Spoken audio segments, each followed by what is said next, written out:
आपके यहाँ पर विषय हिंदी का अर्धवार्षिक परीक्षा सत्र 2025-26 का पेपर लेके आ चुके हैं। आप लोग बहुत सारे यहाँ पर कमेंट रहे थे कि हिंदी विषय का पेपर लाओ, तो फाइनली आपका हिंदी विषय का पेपर आ चुका है। तो आप लोग वीडियो को लाइक जरूर कर लीजिए, चैनल को भी सब्सक्राइब कर लीजिए, ठीक है। और साथ ही इस वीडियो को आपको अपने दोस्तों तक शेयर कर देना है, जिससे वो भी 60 में 60 नंबर लेके आ सके हिंदी विषय के पेपर में। और साथ ही आपको यहाँ पर कक्षा 8वीं के अर्धवार्षिक परीक्षा के सभी विषय के पेपर आपको हमारे चैनल पर मिल जाएंगे, हमने डाल दिए हैं, ठीक है।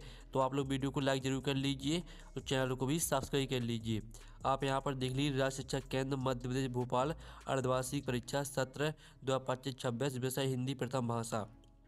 समय आपका 2.5 घंटे रहेगा। कक्षा 8 है, पूर्णांक आपका 60 नंबर का रहेगा।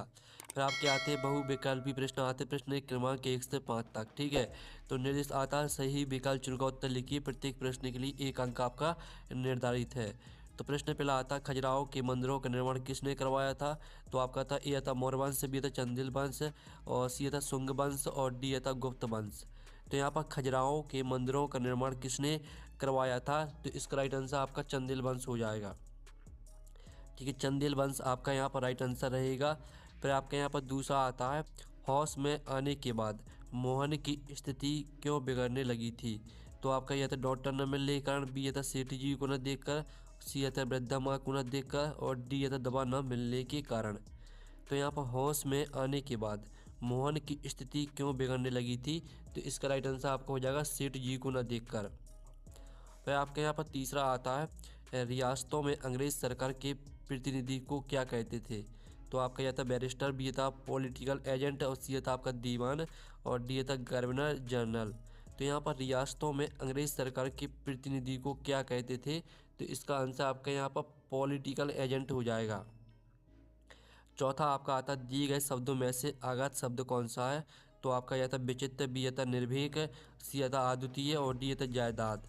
तो यहाँ पर दिए गए शब्दों में से आगात शब्द कौन सा है? तो इसका आंसर आपका जायदाद हो जाएगा। फिर पाँचवा आता, चिपको आंदोलन से संबंधित है।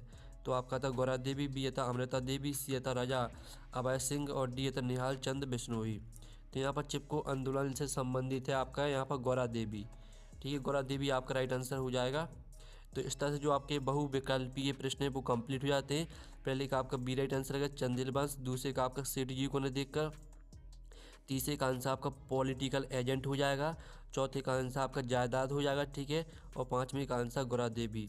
अब चलिए आपके यहाँ पर आते हैं रिक्त स्थान, प्रश्न क्रमांक 6 से 10 तक। तो प्रश्न 6 आता, बर्दे कविता के रचयिता डॉट डॉट है। तो बर्दे कविता के रचयिता आपके यहाँ पर सूर्यकांत त्रिपाठी निराला, ठीक है। आप यहाँ पर देख लीजिए,